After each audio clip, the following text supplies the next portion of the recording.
नमस्कार दर्शक बंधु आपणकर जदि मकर राशि तेबे एही भिडियोटी आपणक पई बहुत अधिक गुरुत्वपूर्ण रही कारण 2026 प्रथमार्ध बा प्रथम 6 मास अतिक्रम कर सारिलाणी एवं एही समय मध्यरे आपण बहुत गुड़िए नकारात्मक समय मध्य दे गति करिसेंती बहुत गुड़िए दुखद समय मध्य दे अतिक्रम करिसेंती विपरीत परिस्थिति एवं एभली परिस्थिति दे मध्य आपण गति करिसेंती जो परिस्थिति आपण पूर्वरु केबे कल्पना मध्य करि नथिले किंतु आगामी 6 मास माने जुलाई रु डिसेंबर मास आपणक पई चमत्कारी रहिबा पई जाउछि एही 6 मास मध्यरे ग्रह मानकर गोचर परिवर्तन आपणक सपक्षरे रहिबा पई जाउछि एवं किछि एभली घटना आपणक जीवन रे घटिबा पई जाउछि जहा बदलाइबो आपणकर भाग्य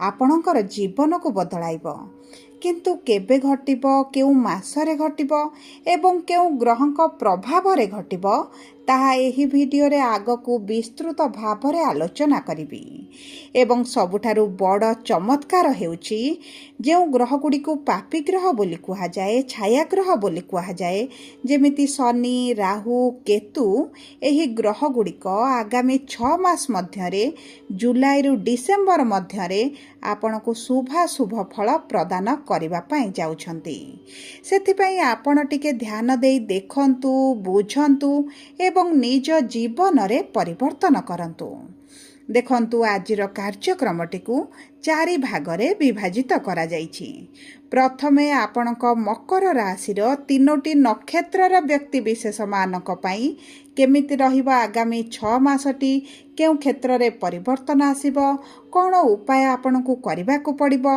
विस्तृत भावरे आलोचना करिबा ता सहित चतुर्थ भागटी रे मकर लग्नर व्यक्ति विशेषंकर जीवन आगामी 6 मास रे केमिति रहिबो सेही विषय रे जणाइबी देखंतु आपणकर राशि जहा हेउना काहेकि आपणकर लग्न जदि मकर होइथाए तेबे मध्य लग्न अनुसार आपणक जीवन रे प्रभाव पड़िबा पई जाउछि देखंतु लग्न हेउछि आम पर्सनालिटी आम व्यक्तित्व आम स्वयं को लग्न बोली कुहा जाए आम लग्न अनुसार जदि आम उपरे शुभ फल प्राप्ति हेबार थिबो तेबे राशि रे खराब चलिले मध्य आपनको शुभ फल प्राप्ति हेबो जदि लग्न रे आपणकर खराब प्रभाव रहिछि तेबे आपणकर राशि रे शुभ थिले मध्य आपनको शुभ फल प्राप्ति हेइ न थाए तेणु करी आपण मध्य एही भिडियोटी को शेष पर्यंत देखंतु जानंतु एवं कोन प्रतिकार करिबा को पड़िबो सेही उपाय गुड़िक करी आपणकर शुभ फल को वृद्धि करंतु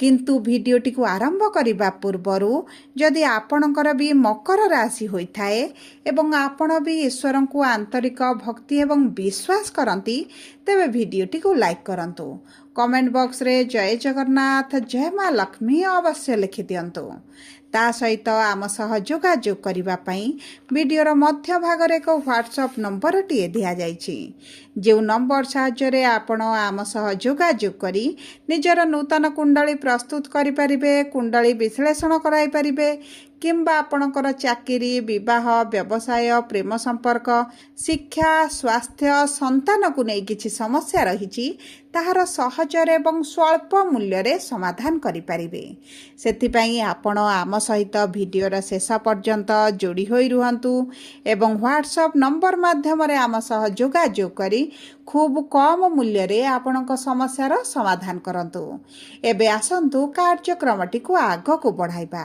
एवं जानिबा एही आगामी 6 मास मध्यरे आपणक जीवन रे केउ ग्रह गुड़िक अधिक प्रभाव पकाइबा पाई जाउछंती देखंतु शनि निज चलन रे करिवे परिवर्तन माने आगामी 138 दिन पर्यंत शनि आपणकर बक्री स्थिति रे विराजमान करिवे देवगुरु बृहस्पति ही जून मास 2 तारिख ठू उच्चस्थ स्थिति रे विराजमान करिसंती ता सहित डिसेंबर मास 5 तारिख दिन राहु केतु निजर चलन रे परिवर्तन करिवे एवं राशि रे परिवर्तन करिवे जहा आपणक जीवन रे बहुत अधिक प्रभाव पकाइबो तेबे सर्वप्रथम जानिबा उत्तराषाढ़ मकर राशि 21/10 मकर राशि व्यक्ति विशेष मानकर नक्षत्राधिपति हेउछंती सूर्य ଏବଂ ସୂର୍ଯ୍ୟ ବିରାଜମାନ କରିଛନ୍ତି ଆପଣଙ୍କର ଷଷ୍ଠ ଭାବରେ।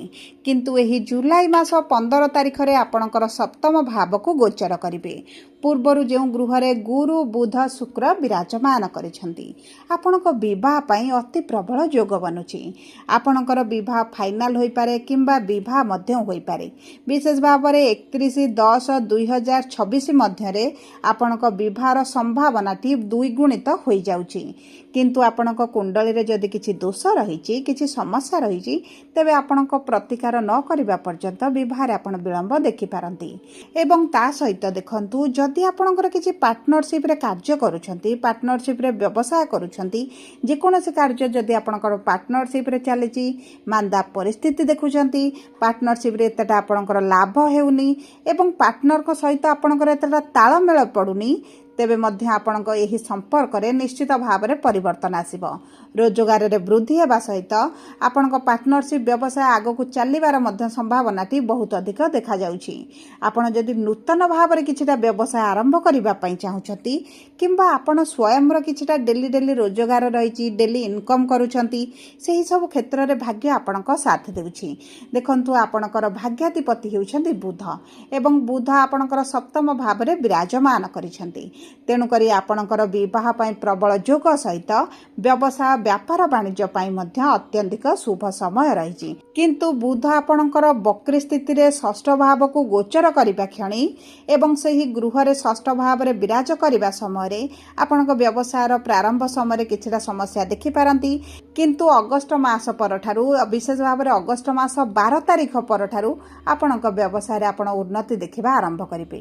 ତା ସହିତ ଆପଣଙ୍କର ଧନର ଭାବରେ ରାହୁ ବିରାଜମାନ କରିଛନ୍ତି ଏବଂ ଏହି ଡିସେମ୍ବର ମାସ 5 ତାରିଖ ଦିନ ରାହୁ ଗୋଚର କରିବେ ଆପଣଙ୍କର ଲଗ୍ନର ଭାବକୁ, ଯେଉଁ କାରଣରୁ ଆପଣଙ୍କର ଟିକେ ମାନସିକ ଦୁଶ୍ଚିନ୍ତା ମଧ୍ୟ ବଢ଼ିପାରେ। ଯେଉଁମାନେ ବିଦ୍ୟାର୍ଥୀ ଅଛନ୍ତି ସେମାନଙ୍କ ପାଇଁ ଆଶା ଅନୁରୂପ ଫଳପ୍ରାପ୍ତି ହେବ ଏବଂ ତା ସହିତ ଆପଣ ଯଦି ପ୍ରେମ ସମ୍ପର୍କରେ ଅଛନ୍ତି, ଆପଣଙ୍କ ସମ୍ପର୍କରେ ମଧୁରତା ଆସିବ। ପ୍ରେମ ସମ୍ପର୍କକୁ ବିବାହରେ ମଧ୍ୟ ଆପଣ ପରିଣତ କରିପାରନ୍ତି। ଯେଉଁ ବ୍ୟକ୍ତିମାନଙ୍କର ଦ୍ୱିତୀୟ ବିବାହର ଯୋଜନାରେ ରହିଛନ୍ତି, ଏହି ଆଗାମୀ 6 ମାସ ମଧ୍ୟରେ ଆପଣଙ୍କ ବିବାହ ମଧ୍ୟ ହୋଇଯିବ। ଏବେ ଆସନ୍ତୁ ଜାଣିବା, ଶ୍ରବଣା ମକର ରାଶି 22/10 ମକର ରାଶିର ବ୍ୟକ୍ତି ବିଶେଷମାନଙ୍କର ଚନ୍ଦ୍ର ହେଉଛନ୍ତି ନକ୍ଷତ୍ରାଧିପତି ଏବଂ ଚନ୍ଦ୍ର ହେଉଛନ୍ତି ଆପଣଙ୍କର ସପ୍ତମ ଭାବର ସ୍ୱାମୀ ବା ସପ୍ତମ ଅଧିପତି ଏବଂ ସପ୍ତମ ଭାବରେ ଦେବଗୁରୁ ବୃହସ୍ପତି 31 ଅକ୍ଟୋବର ପର୍ଯ୍ୟନ୍ତ ବିରାଜମାନ ହେବେ।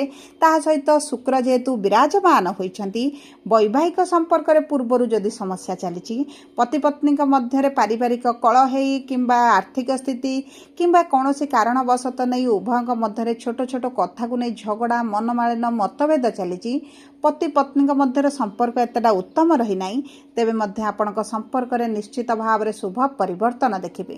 ଦେଖନ୍ତୁ, ଆପଣଙ୍କର କେତୁ ଯେହେତୁ ଅଷ୍ଟମ ଭାବରେ ବିରାଜମାନ କରିଛନ୍ତି, ଆପଣଙ୍କର କଳହ ବୃଦ୍ଧି ଘଟିବ, ଶାରୀରିକ ସ୍ୱାସ୍ଥ୍ୟରେ ସମସ୍ୟା ଦେଖିପାରନ୍ତି, କିଛିଟା ପେଟ ଜାତୀୟ ସମସ୍ୟା ଆପଣଙ୍କର ଦେଖାଦେଇପାରେ ଏବଂ ଧନ ହାନି ଭଳି ପରିସ୍ଥିତିର ସମ୍ମୁଖୀନ ହେବାକୁ ପଡ଼ୁଛି।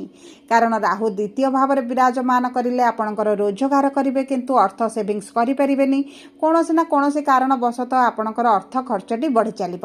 କିନ୍ତୁ ଡିସେମ୍ବର 5 ତାରିଖରେ ରାହୁ ଆପଣଙ୍କ ଲଗ୍ନକୁ ଗୋଚର କରିବା କ୍ଷଣି ଆର୍ଥିକ ସ୍ଥିତିରେ ପରିବର୍ତ୍ତନ ଆସିବ, ରୋଜଗାରରେ ବୃଦ୍ଧି ଘଟିବ, କିନ୍ତୁ ଆପଣଙ୍କର ବିବାହର ସମ୍ଭାବନାଟି କିଛି ମାତ୍ରାରେ କମିଯିବ। ତା ସହିତ ଯଦି ଆପଣଙ୍କର କିଛିଟା ଦୀର୍ଘ ଦିନର ଅଭିଳାଷ ରହିଛି, ଇଚ୍ଛା ଶକ୍ତି ରହିଛି, ତାହା ମଧ୍ୟ ଆପଣଙ୍କର ପୂରଣ ହେବ। ବିଦେଶ ଗ୍ରସ୍ତ ପାଇଁ ଅତ୍ୟନ୍ତ ଶୁଭଦାୟକ ସମୟ ରହିଛି।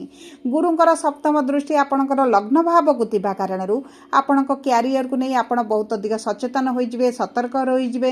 ସ୍ୱାସ୍ଥ୍ୟ ପ୍ରତି ଆପଣଙ୍କର ଧ୍ୟାନ ବୃଦ୍ଧି ଘଟିବ ଏବଂ ତାହା ସହିତ ଆପଣଙ୍କର ଖାଦ୍ୟ ପାନୀୟକୁ ବିଶେଷ ଭାବରେ ଧ୍ୟାନ ଦେବାକୁ ପଡ଼ିବ। ଆପଣଙ୍କ ଗଳା, ତଣ୍ଟି, ଦାନ୍ତରେ କିଛିଟା ସମସ୍ୟା ଦେଖାଦେଇପାରେ। କିନ୍ତୁ ଆପଣଙ୍କର ଶନି ଯେହେତୁ ତୃତୀୟ ଭାବରେ ଅଛନ୍ତି, ଆପଣଙ୍କର ରୋଜଗାରରେ ବଢ଼ତି ଆସିବ। ଆପଣଙ୍କର ଯଦି ପୂର୍ବରୁ ପୈତୃକ ସମ୍ପତ୍ତିକୁ ନେଇ କିଛି ସମସ୍ୟା ଚାଲିଛି, ତାହା ଦୂର ହୋଇଯିବ। ଏବେ ଆସନ୍ତୁ ଜାଣିବା ଧନିଷ୍ଠା ମକର ରାଶି 23/10 ମକର ରାଶିର ବ୍ୟକ୍ତି ବିଶେଷମାନଙ୍କର ମଙ୍ଗଳ ହେଉଛନ୍ତି ନକ୍ଷତ୍ରାଧିପତି। ଆପଣଙ୍କର ଯେଉଁ ଗୁପ୍ତ ଶତ୍ରୁ ବୃଦ୍ଧି ଘଟିଛନ୍ତି, କରଜ ଋଣ ଶୁଝିବା ପାଇଁ ଆପଣ ଲୋନ୍ ଚାହୁଁଛନ୍ତି, ଇନଭେଷ୍ଟର ଚାହୁଁଛନ୍ତି, କିଛି ଫଣ୍ଡ ଚାହୁଁଛନ୍ତି, ତାହା ଆପଣଙ୍କୁ ପ୍ରାପ୍ତ ହୋଇଯିବ। ତା ସହିତ ଆପଣ କିଛିଟା ଏଭଳି ମିତ୍ରଙ୍କୁ ଚିହ୍ନଟ କରିବେ ଯେଉଁମାନେ ଆପଣଙ୍କ ଆଗରେ ମିତ୍ର ହୋଇ ମଧ୍ୟ ଆପଣଙ୍କ ପଛପଟେ ଶତ୍ରୁତା ଆଚରଣ କରି ଆପଣଙ୍କୁ ସମସ୍ୟାରେ ପକାଉଛନ୍ତି ଏବଂ କିଛିଟା ସମ୍ପର୍କ ଅବଶ୍ୟ ଆପଣଙ୍କର କଟି ଯାଇପାରେ। ଆପଣଙ୍କର ପୈତୃକ ସମ୍ପତ୍ତି ହେଉ କିମ୍ବା କୌଣସି ଅଲଗା ପ୍ରକାର ଡିସ୍ପ୍ୟୁଟ୍ ମିଥ୍ୟା ଆରୋପକୁ ନେଇ ଯଦି ପୋଲିସ କୋର୍ଟ କଚେରୀ କେସ୍ରେ ଆପଣ ଫସି ରହିଛନ୍ତି ତେବେ ସେହିଭଳି ନକାରାତ୍ମକ ପରିସ୍ଥିତିରୁ ଆପଣ ବାହାରକୁ ଆସିବେ ଏବଂ ତା ସହିତ ଆପଣଙ୍କର ଚତୁର୍ଥାଧିପତି ମଙ୍ଗଳ ହୋଇଥିବାରୁ ଆପଣ ଯଦି କିଛି ଜମି ଭୂମି ଯାନ ବାହନ କ୍ରୟ କରିବା ପାଇଁ ଚାହୁଁଛନ୍ତି ତେବେ ଅଗଷ୍ଟ ମାସ 12 ତାରିଖ ପରଠାରୁ ଅତି ଉତ୍ତମ ସମୟ ଆପଣଙ୍କ ପାଇଁ ରହିବ। ମାଙ୍କ ସ୍ୱାସ୍ଥ୍ୟରେ ପରିବର୍ତ୍ତନ ସହିତ ପିତାଙ୍କଠାରୁ ସମ୍ପୂର୍ଣ୍ଣ ସହଯୋଗ ଆପଣ ପ୍ରାପ୍ତ କରିବେ ଏବଂ ଏହି ସମୟ ମଧ୍ୟରେ ଆପଣ ତରବର ହୋଇ କୌଣସି ନିଷ୍ପତ୍ତି ନେଲେ ଆପଣଙ୍କ ପାଇଁ ଶୁଭଦାୟକ ରହିବ। ଯଦି ଆପଣ ଅର୍ଥରୁ ଅର୍ଥ କମାଉଛନ୍ତି, କୌଣସି ଇନଭେଷ୍ଟ କରୁଛନ୍ତି କିମ୍ବା ରିଅଲ ଇଷ୍ଟେଟ୍ ହେଉ କିମ୍ବା ଏହିଭଳି ସଂସ୍ଥାରେ ଆପଣଙ୍କ ପଇସାକୁ ବିନିଯୋଗ କରୁଛନ୍ତି ତେବେ ଏହି ଜୁଲାଇ ମାସ 15 ତାରିଖ ପରଠାରୁ ଆପଣଙ୍କ ପାଇଁ ଅତ୍ୟନ୍ତ ଶୁଭଦାୟକ ରହିବ ଏବଂ ଏହି ସମୟ ମଧ୍ୟରେ ଯଦି ଆପଣ ପୂର୍ବରୁ କାହାକୁ ଋଣ ଦେଇଛନ୍ତି ତେବେ ଆପଣଙ୍କୁ ମଧ୍ୟ ପ୍ରାପ୍ତ ହୋଇଯିବ। ଏବେ ଆସନ୍ତୁ ଜାଣିବା ମକର ଲଗ୍ନର ବ୍ୟକ୍ତିବିଶେଷମାନଙ୍କର ଆଗାମୀ 6 ମାସ କେମିତି ରହିବ। ଦେଖନ୍ତୁ, ଆପଣଙ୍କର ଲଗ୍ନାଧିପତି ଶନି ଆପଣଙ୍କର ତୃତୀୟ ଭାବରେ ବିରାଜମାନ କରିଛନ୍ତି। ଯଦି ଆପଣ ଅନଲାଇନ୍ ରିଲେଟେଡ୍ କିଛି କାର୍ଯ୍ୟ କରୁଛନ୍ତି, ଟ୍ରାନ୍ସପୋର୍ଟ ରିଲେଟେଡ୍ କାର୍ଯ୍ୟ କରୁଛନ୍ତି, ଟିଚର ଅଛନ୍ତି, କାଉନ୍ସିଲର ଅଛନ୍ତି, ହିଲର ଅଛନ୍ତି କିମ୍ବା ଆପଣ କୌଣସି ସରକାରୀ ଯୋଜନାରେ କର୍ମରତ ଅଛନ୍ତି ତେବେ ଆପଣଙ୍କ କ୍ୟାରିୟରରେ ଆପଣ ଗ୍ରୋଥ ଦେଖିବେ। ତା ସହିତ ଆପଣଙ୍କର ବିବାହ ପାଇଁ ପ୍ରବଳ ଯୋଗ ବନିବା ସହିତ ଯଦି ଆପଣଙ୍କର ବିବାହରେ କିଛି ସମସ୍ୟା ଆସୁଥିଲା, ବୟସ ବଢ଼ିଲାଣି, ବିବାହ ହୋଇପାରୁନଥିଲା ତେବେ ଆପଣଙ୍କର ବିବାହର ମଧ୍ୟ ଅତି ପ୍ରବଳ ଯୋଗ ବନୁଛି। ଆପଣଙ୍କର ଦୀର୍ଘ ଦିନର କିଛି ଅଭିଳାଷ ଇଚ୍ଛା ମଧ୍ୟ ପୂରଣ ହୋଇଯିବ। ସବୁ ପରେ ଅଶୁଭତ୍ୱକୁ ଦୂର କରି ଶୁଭାଶୁଭ ଫଳ ବୃଦ୍ଧି କରିବା ପାଇଁ ଆପଣ ପ୍ରାତଃ ସମୟରେ ପ୍ରତ୍ୟେକ ଦିନ ସୂର୍ଯ୍ୟଙ୍କୁ ଜଳ ଅର୍ପଣ କରନ୍ତୁ, ଆଦିତ୍ୟ ହୃଦୟ ସ୍ରୋତ ପାଠ କରନ୍ତୁ, ସନ୍ଧ୍ୟା ସମୟରେ ଶନିଙ୍କ ବୀଜ ମନ୍ତ୍ର ଜପ କରନ୍ତୁ, ଶନିବାର ଦିନ ଶନିଙ୍କ ମନ୍ଦିରରେ ସୋରିଷ ତେଲରେ ଦୀପ ଜାଳନ୍ତୁ କିମ୍ବା ମଙ୍ଗଳବାର ଶନିବାର ଦିନ ହନୁମାନଙ୍କ ମନ୍ଦିରରେ ଆପଣ ପୂଜାର୍ଚ୍ଚନା କରନ୍ତୁ। ଆପଣଙ୍କ ପାଇଁ ଅତ୍ୟନ୍ତ ଶୁଭଦାୟକ ରହିବ। ହୋଇଥାଏ ଭିଡ଼ିଓଟି କିଭଳି ଲାଗିଲା କମେଣ୍ଟ ବକ୍ସରେ ଲେଖି ଜଣାନ୍ତୁ।